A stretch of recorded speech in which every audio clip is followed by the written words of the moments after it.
এরপর প্রশ্ন হলো, আমার স্বামী কথায় কথায় আমার গায়ে হাত তোলে, গ্রামের দিকে খবর আপনারা জানেন না। আমার প্রশ্ন হলো, রোজা রেখেও আমার স্বামী গায়ে হাত তোলে, তাহলে তার কি রোজা হবে?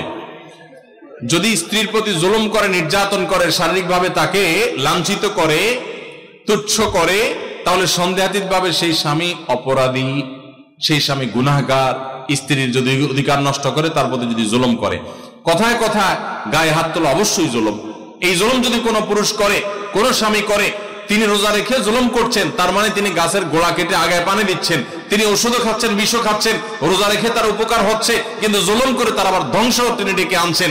রোজার মর্ম যদি তিনি বুঝতেন, তাহলে এটা করতেন না। নবী সাল্লাল্লাহু আলাইহি ওয়াসাল্লাম বলেছেন, রোজাদার ব্যক্তির সাথে কেউ যদি ঝগড়া করতে আসে, সে বলবে, ভাই আমি রোজাদার, আমি ঝগড়ার উত্তর দিতে পারতেছি না।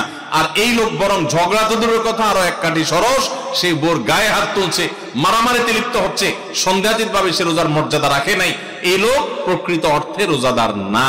তারপরও তার রোজা সে রাখা কন্টিনিউ করবে এবং রোজার মর্মটা বোঝার চেষ্টা করবে। আল্লাহর কাছে তার হেদায়েতের জন্য আপনি দোয়া করবেন এবং সবর করবেন, অন্যদেরকে দিয়ে তাকে বোঝাবেন। আমরা অনেক পুরুষ আছি এখনো স্ত্রীদের প্রতি জুলুম করি। আজকাল অবশ্য কিছুটা পাল্টে গেছে পরিবেশ, অনেক মহিলা আছে তলে তলে পুরুষদেরকে নির্যাতন করে।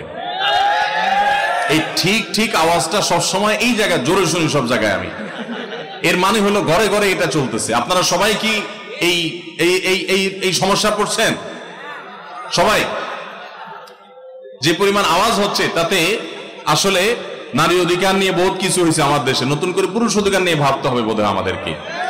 অনেক মহিলা আছেন যারা পর্দা করেন, নামাজ পড়েন, আসলেও ভালো মানুষ অনেক দিক থেকে, কিন্তু স্বামীর সাথে চরম বেয়াদবি করেন। মুখে মুখে তর্ক ছাড়া কোনো কথা নাই, বেয়াদবি ছাড়া কোনো কথা নাই।